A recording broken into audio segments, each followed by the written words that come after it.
Accessing library computer data.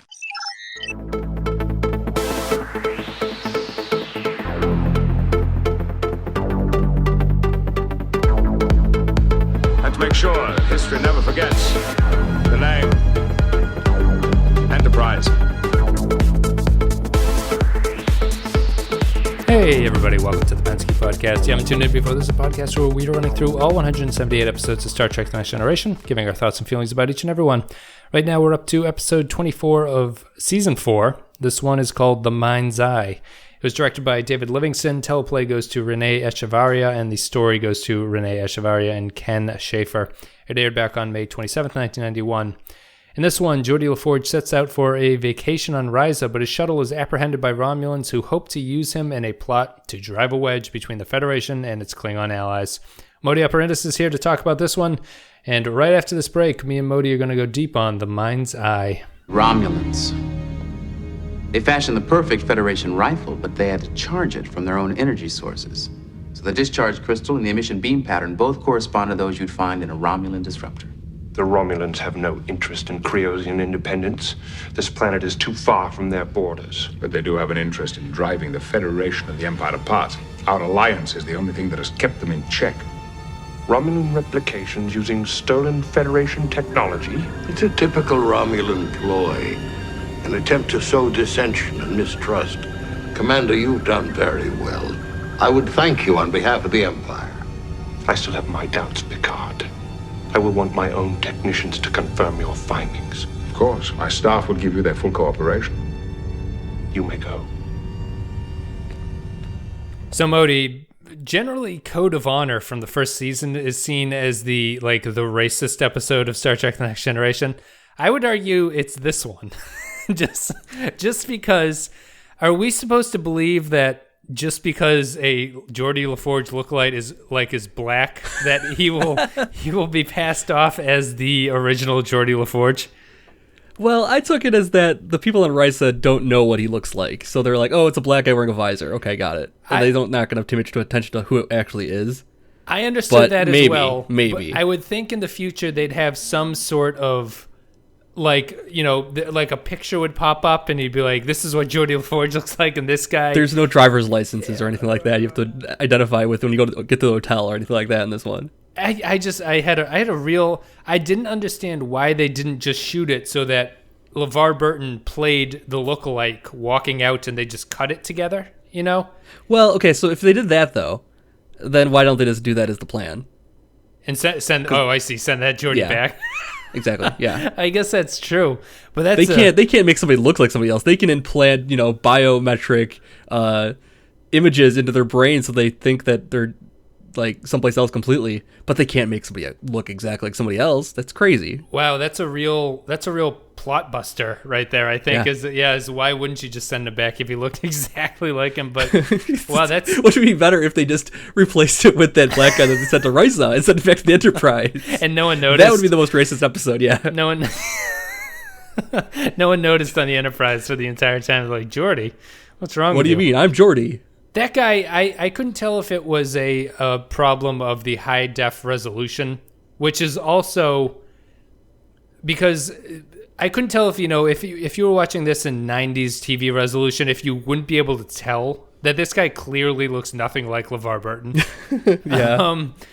And the other thing they do is that the Romulan in the shadows here, right, is voiced by Denise Crosby, right? Okay.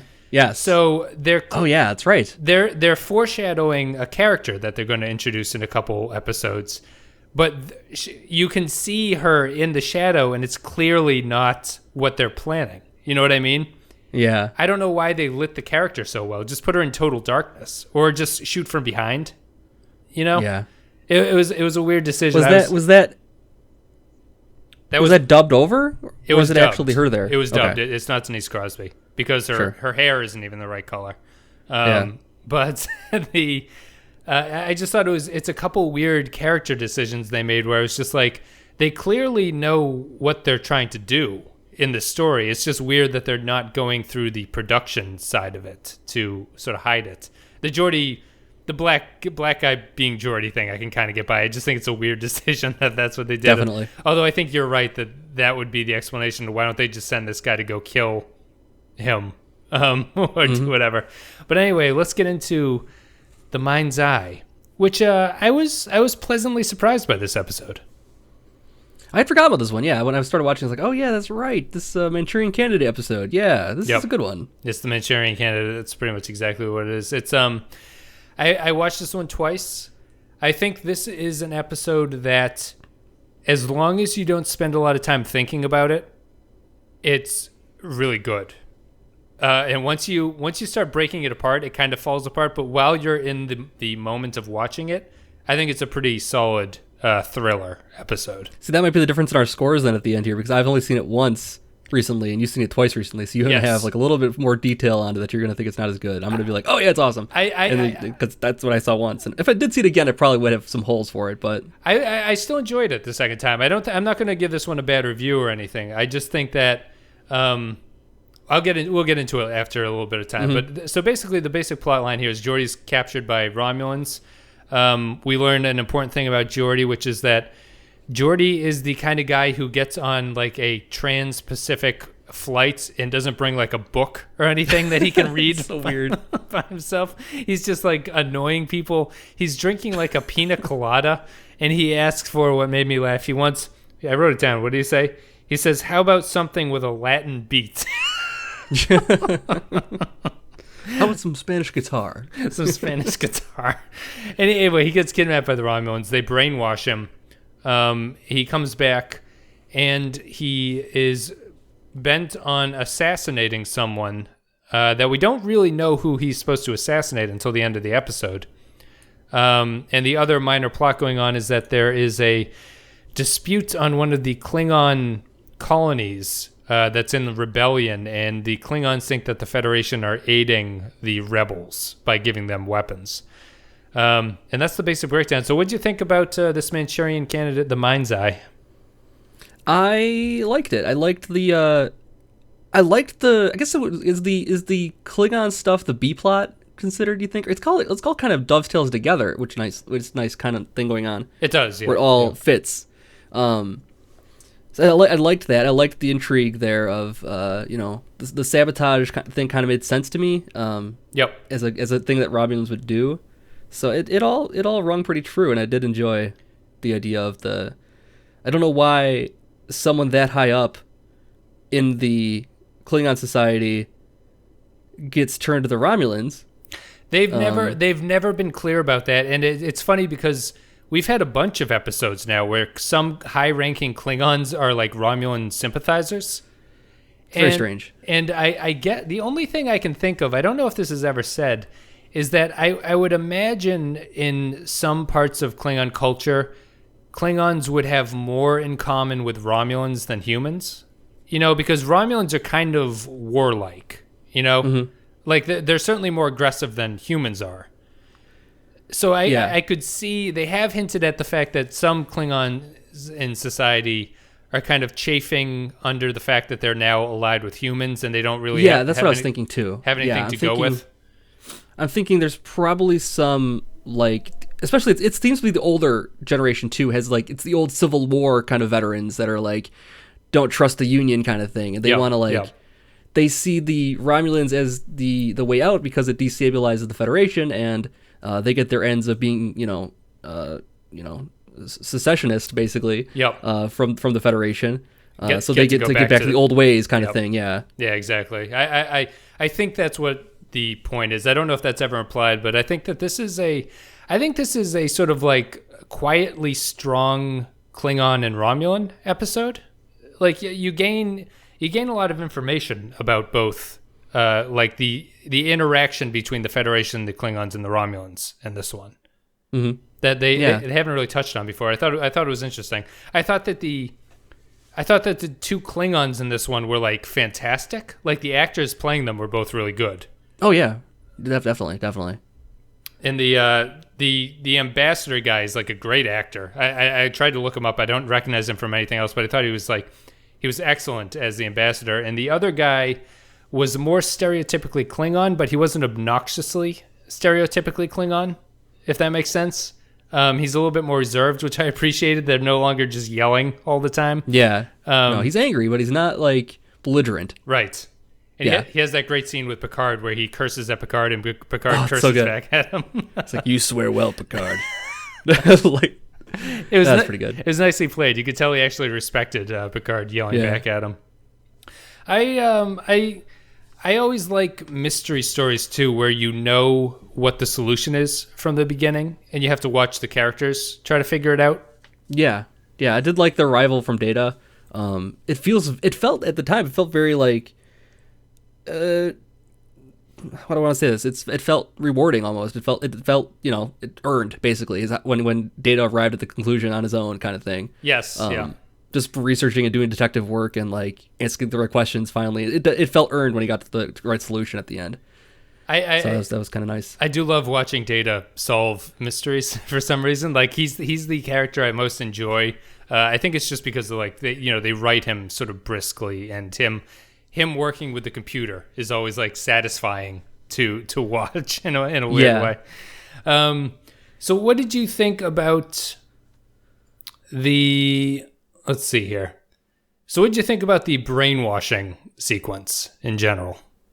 That was pretty cool, I think, actually. I mean, it wasn't cool in the fact that, like, I could have done with more with, like Clockwork Orange style, where they're actually showing us some of the things he's seeing. Yes. Because it's all, like, you left to your imagination because it's, appropriate for television kind of thing.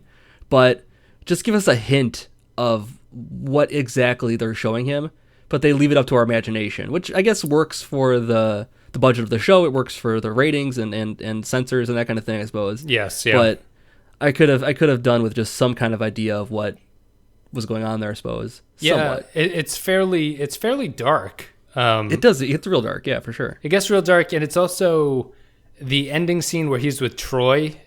I don't feel it. Oh, that's dark too. It's yeah, dark. I, like that. I don't feel it really works, although I think it doesn't really work only because his it's difficult for. I don't really know why he's so upset about it. You know what I mean? Because he doesn't remember being tortured. Yeah. So I don't know. He seems to just be upset about the fact that he doesn't remember anything. Well, I'll grant him that maybe those memories are coming back, and like he doesn't, like he feels like his the fact that you don't remember something that you're supposed to remember is a little disturbing to me. Yes. Part would bother me. And the fact that as him and Troy work through this, those memories of what they did to him are going to come back. And that'll be some heavy shit to work through. I agree with that. Sorry, go ahead. But then next episode, he's fine. It's the thing. I guarantee he's fine next episode. So it's like, okay. That's the problem. Yeah. It feels like they're like, I was almost questioning, is it even worth it to make him relive it? Like, making him relive it might be worse than just being like, Geordi, it's better you just don't remember any of this. You know what I mean? Like, they apparently made you look at some horrible stuff, so horrible that you become brainwashed, which I don't really understand the logic behind that. Yeah. I mean, I guess they do have to work through it because in a way, if they were giving implanted messages, I mean, I guess they can somehow stop the E-wave transmissions from coming in or whatever they're called. Yep. But like he might still be a threat unless they work through the brainwashing issues, maybe. Oh, I see. They might have to recertify him for duty, kind of thing. Yes, that makes sense. You can't just put him back out there as is. I feel like that's true. I'd say somebody runs the microwave and then tries to kill you. Right, exactly. Yeah, anytime an E-band or whatever, anytime they walk past like a collapsing pulsar or whatever Riker said created to E-bands, he'll start trying to shoot people. Then Geordi turns around and shoots the entire crew. Yeah. I like the brainwashing thing. It was just dark enough. It's probably as dark as the show ever gets. I think Burton did a good job. This is definitely like the pinnacle of his acting, I think, in the series for sure. Yeah. He's really, really good in this episode. He's very good. I think the idea of it's kind of similar to the idea of, Clockwork Orange, where they like hold their eyes open and make them watch. Mm-hmm. He's different because he can't shut his eyes. In a way, like if you can plug into his visor thing, you can make him see whatever you want to see, which is like a sort of upsetting thing. It upset me anyway, thinking about it, just like someone forcing you to, like in your brain you have to watch it. It's not even through your eyeballs. Yeah, it's a little disturbing. I was kind of disappointed with Geordi Vision. Oh, really? I liked it much more than the first. I don't know if I like it at all. Did you ever see the original Geordi Vision in like the first season? I don't remember that one. Okay, this one's better than that. And I also don't know if he's got an upgrade. Well, did the Romulans do something because he had like Romulan writing? That's true. Like he didn't notice those little letterings there. Yeah, and that wasn't supposed to be there. So maybe it was something that looked different. Maybe that's why it looked different compared to season 1. Then yes, but I would assume that. And I'm surprised they didn't. They never do the thing of like the Romulans are on their ship like watching him walk around. You know what I mean? They do that. They do that in a movie eventually, which is kind of silly, but they didn't do it here, which I guess is for the best. I appreciate that the Romulans come in and then they just leave and you don't see them again. But my question is like, how can he work like that? Like, if that's what he actually is seeing, like, how is he able to survive? That's not enough resolution to like survive in the world. Yeah, it's worse than being colorblind. Like you're seeing things in like 480p and buffering every 3 seconds. Yeah, it's buffering. Yeah, exactly. You're worried about buffering. Yeah, exactly. So I don't know if he can like do his actual like job. He's looking at a computer console. He can't actually see anything on it. He's just mashing buttons wildly, I feel like. No, he's just he operates by feel, I guess. And the original Geordi Vision was funny because it was like all red. It was like Predator vision sort of, and Picard is watching him look at stuff on the screen, and Picard is like blown away by it. It's a very season 1 thing where it's like unimpressive technology seems impressive to people, and Picard's like, "What's that? What's that blur over there?" And Geordi looks over, and it's clearly Commander Riker. And, that's right. I remember that now. And he's just like, "It's Commander Riker." Picard's like, "Fascinating." And it's just at least in this one, you can look at a person and be like, "Oh, that's who that is." That's like, O'Brien. Yeah, you clearly tell it's O'Brien. Looked fucking horrifying. He's really scary. Yeah, I don't know if it was his curly hair or something, but like he just looks like he was demonic in that shot. He's also the savior of this episode, because he comes over with that weird request that stops Geordi from shooting the Klingon. Oh, that's right. Yeah, he delayed him by half a second to save the day. It's a great inadvertent hero. Yeah, it's a great cool meaning because he also gets to play dead O'Brien against the wall in that. Oh yeah, that was good too. The Manchurian Candidate scene where Geordi walks over, just shoots him on a holodeck simulation, then sits down with the other two and continue to drink together, which is fantastic. Yeah, it was. I mean, let's see. I like the Klingon stuff. We sort of talked about that. I like I like Picard acting with the Klingons. I think the show's gotten it to a point where it's like it makes a lot of sense and it reads well on screen. Like he knows now how to change his personality to deal with them. Yeah. My major, it's not even a problem. This is what I noticed the second time through. The first time through, I was like, wow, this is an exquisitely paced episode. Like it's like it builds nicely. The crescendo is great where Data's figuring out as Geordi is in the shuttle bay or wherever the hell they are. And, it's like a race against time. Data's going to figure it out. Is he going to figure it out in time? Is Geordi going to draw his weapon? There's that great shot of Geordi walking to the hallway, and it's like The Shining kind of thing. Like yes, it's like that weird, the camera's pulling steady back. cam. Yeah, it's so good. That's such a good shot too. That's very good. There's the I was reading the director. This is David Livingston, who actually would direct the most episodes of Star Trek ever. This is his first episode, though. Wow. And he said that he was very happy to get this one as his first one because it doesn't have any scenes of people sitting for 10 minutes in a conference room, which is true. Like there's a lot of there's a lot of people walking around in this one.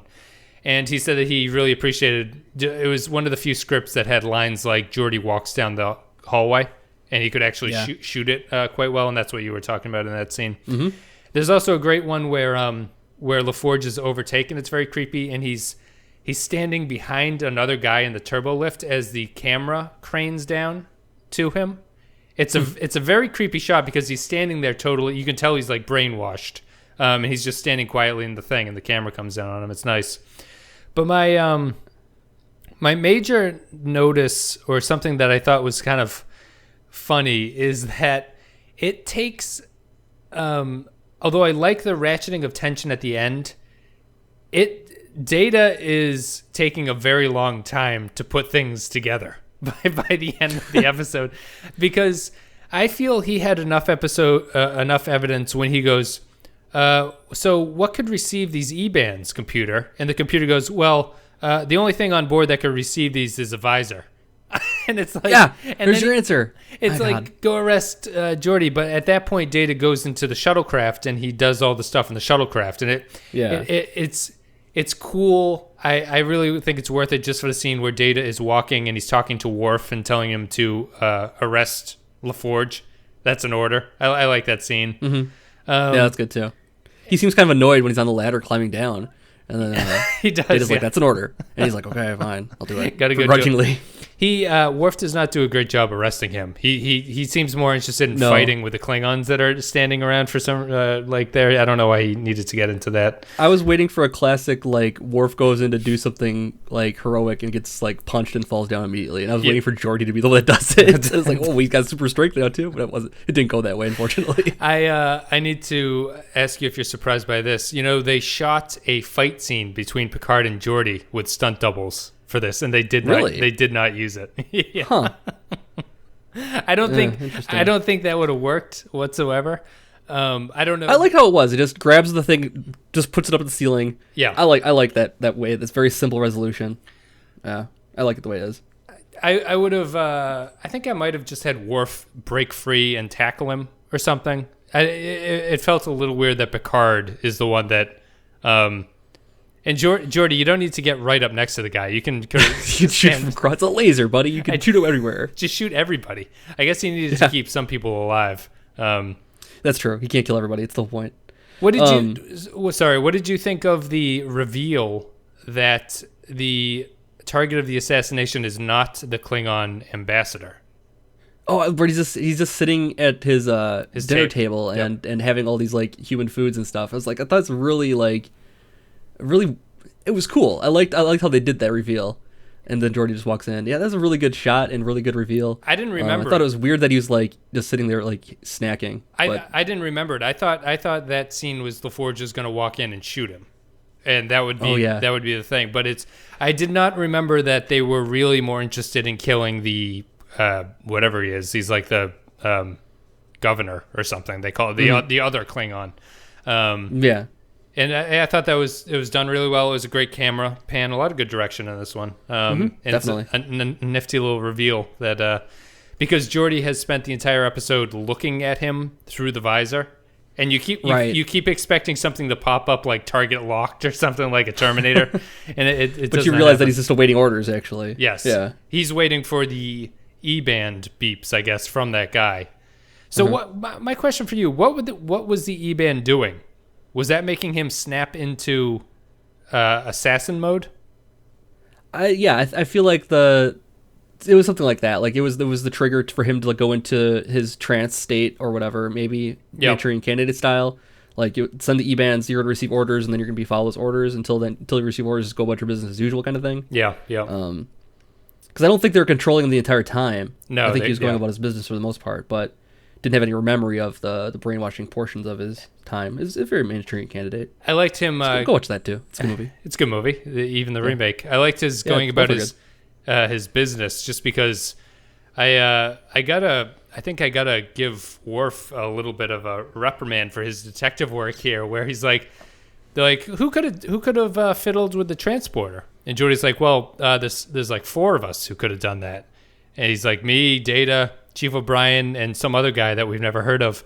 And so Worf's like, well, where were you all? And Data's like, well, I was working. I was on the bridge. Everyone saw me. O'Brien's like, I was with Keiko. We were walking through the Arboretum. A lot of people saw us. The other guy was in engineering with 30 other people. And like, Geordi, where were you? He's like, I was just alone in my apartment. Absolutely no one saw me.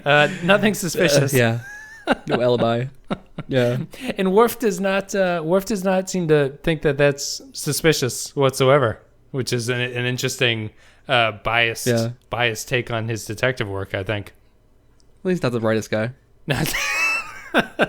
He's just the muscle in this Yeah, exactly. He's not the detective. Data's the detective. No, that is absolutely real. And I do like that. And final also, scene. I mean, Data's detective and stronger than Worf technically. So you don't even need Worf if you really wanted to get into it. Man, Right. Like, just have Data do Worf's job, mostly. And he can work the multiple shifts. So it just has to like Right. rotate Yeah, in he doesn't between need to things. sleep. Interesting. So I mean, would you anything that particularly you found surprising about this episode, or anything that you were sort of like you were surprised that you didn't remember it that way, or surprised that they went in a certain direction? I was surprised that watching this again, I forgot this episode existed. Like I was watching, it's like, oh wow, this is actually one of the best episodes I think of the season, and totally forgot it existed. Yeah. So I was like, what is the Mind's Eye about? Oh yeah, that's right. After having watched a couple of these seasons, the later episodes before the last couple are usually the trashy episodes. Yeah. I think the host would kind of fall into that. Like maybe not, Right. they're maybe not bad, but you could tell that it was like a script that they're just like, I don't know anymore. Like just put it at the end and we'll hope for the best. They gotta fill in the gaps in budget until the ending. Of Right. this season. Yeah. Or it's like you know they've been working on the script all year and it's just not going anywhere, so they're like, well, whatever, just get rid of it. This one is much better than that though. It's actually really, I think I like these. This is like my favorite kind of TNG episode. It's like it's very standalone, sort of a mystery. It's not really a mystery, but it's like, you know, for the characters, it's a mystery. They're solving a problem. It's got some, you know, like political intrigue. I think this is like, this is my like quintessential, if I was just to sit down and watch an episode, this is like that kind of episode that I would pick. Yeah, it checks a lot of boxes for sure. Yeah. Very satisfying on its own level. Yeah, nothing feels like a cheap way out of this. Everything feels well earned, and you know, the conclusion is well earned, and I mean, even the plan from the Romulans is like a credible idea. They have knowledge of. I like that Geordi's a known quantity to the Romulans, first of all, because they're like, Yep. This is the one guy that we can get to pull off this plan, and we need to figure out a way we can get him. And so we're just going to wait for our opportunity, and. You know, so they had been like following around and planning this whole thing for a long time, like that they all of a sudden happened upon him going to Risa. Yeah. But yeah, like I like that they had this plan that revolving around this one guy in, you know, the Enterprise that could pull this off, and then work backwards to figure out how they can do it. Yeah, because they have knowledge. They have knowledge from prior experiences with Geordi about the visor and that kind of thing. So it all makes sense as far as lore goes and history goes. And I think I think the Klingons have a lot of dialogue that is sort of clarifying for what the Romulan purpose is. Like the Romulans are as much as we said that they're like the Klingons, they're dislike the Klingons in that they're much more of a tricksy sort of like we're going to Tricksy. They're like we're going to like set people against each other, as opposed to them. The Klingons would just attack you. The Romulans are more interested in having other people do their dirty work for them, and then they can mop up the remains. Exactly. Yeah, they realize that they have military strength. They don't have like as much strength as the Klingons do as far as military goes. So they figure out ways of playing to their strengths, I guess, and that's, you know, they're smart, so they play to that and take advantage. Calculating. Something interesting. I don't know if you're a big enough fan, but I'm always surprised that there is no canon map of the galaxy for Star Trek. There's a lot of like fan interpretations about like how the borders look and everything, like who's where and how they actually. I always feel sad that they never made. Well, not sad, but I feel disappointed that there's no official map that the writers would look at and be like, oh, it makes sense that this would happen, or like that these people could reach there. But Ron Moore was in an interview, one of the writers, and he had said that his opinion was always that the Romulan Empire was much smaller than the Federation, and the Federation actually circled it. Oh, so they were like internally inside the Federation, and the Klingon Empire is much bigger. That was Ron Moore's thing, but I thought that was fascinating, just to have like a little pocket of space that the Federation couldn't get into or whatever. Yeah, they're Germany, and you know there's the rest of the allies around them, kind of thing. Yeah, and I like that. It also makes sense that the neutral zone would be like a finite thing instead of just the neutral zone goes off forever and you can't cross that border.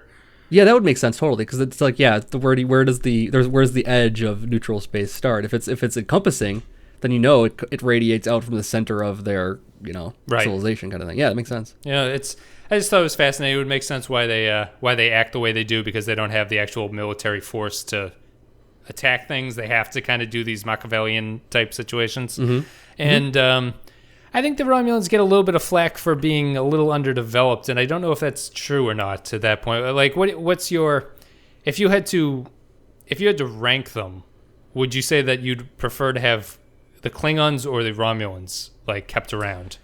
I think I would prefer the Romulans personally. Yeah, I think that they have a lot of the tendencies and differences from humanity that the Klingons share as well, but they have the added layer of they're equal as far as technology goes. They might be a little more advanced as far as technology goes. Yep. And they don't have the honor hang-ups that the Klingons do. You know what I mean? Right. Like, you have an honorable enemy and you have a dishonorable enemy. Which one are you going to trust more? And you're going to have an enemy that'll do anything. And that's the person that's more scary. So, but it's weird because I don't even consider the Romulans that dishonorable. The Klingons consider them dishonorable, But yeah. I don't. I don't mean that they're like immoral or anything like that. I just mean like they are willing to go with poisoning. They're willing to go with brainwashing. The Klingons would never stoop to those kind of tactics. They're going to be more blunt and hit you over the head, but they're not going to manipulate you as the Romulans, which is scarier generally. Yes, I totally agree with that. Yes, the Romulans would be more insidious, I think, than the Klingons. Yeah. The Klingons, you know what you're getting, I guess, which is a nice. They each have their own ideas of honor and what that means, but like the Romulans have just a little bit of edge in that regard, in that they seem a little more willing to go from conventional ideas of fair fighting and that kind of thing, maybe. Yeah, and I think that if you were to square the best against the best, I'd rather watch a great Romulan episode than a great Klingon episode, I think. Yeah. It's a kind of story that would interest me more than even as good as the Klingon Civil War stuff, which is coming up very shortly, which is just a continuation off of the previous Worf story. But anyway, I think that's good. We covered the Mind's Eye pretty well. I think I'm going to play an audio clip. Me and Modi are going to come back. We're going to give our final thoughts and a rating for the Mind's Eye. Data to LaForge. Report, please. Geordi, please respond. Computer, current location of Commander LaForge. Cargo Bay 4. Data to Lieutenant Worf. Priority 1. Go ahead. Take Commander LaForge into custody immediately. Sir. That is an order. Looking for DNA samples by tracing the biochemical signatures they give to the terminals in its base. But how will it be possible to prove which one will... Get to the fort!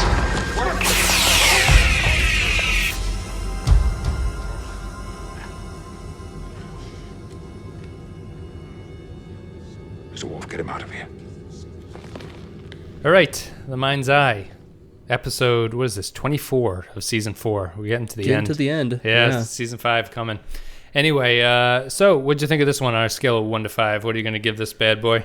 I haven't given many 5s out this season. I'm going to do it. 5. 5, interesting. Yep. Yeah, I can't really disagree. I'm going to give it a 4. Just because I think that it's... I don't know why. Like, I think that the sort of like the problems that it comes into at the end maybe knock it down slightly, or maybe the fact that it's just it is a very it's a well done but sort of inconsequential episode, if that makes sense. Right. Well, that's the thing. It's like end of the day, Geordi's been messed up beyond all recognition, but he's going to be fine tomorrow, kind of thing. It's like, okay, well. It doesn't have the best of both worlds or yesterday's Enterprise implications that things are changing. But I think it's a really well done standalone episode.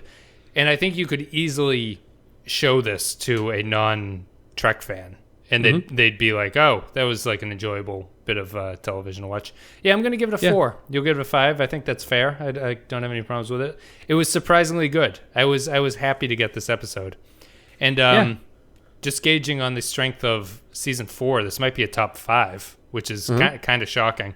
I don't know if that says more for the episode or if it says less for season 4, in my opinion. But yeah, that's interesting anyway. So, guys, thank you for listening. If you're on YouTube and you enjoyed the content, a like and comments appreciate it. If you're on iTunes, a rating and review helps get the show out there.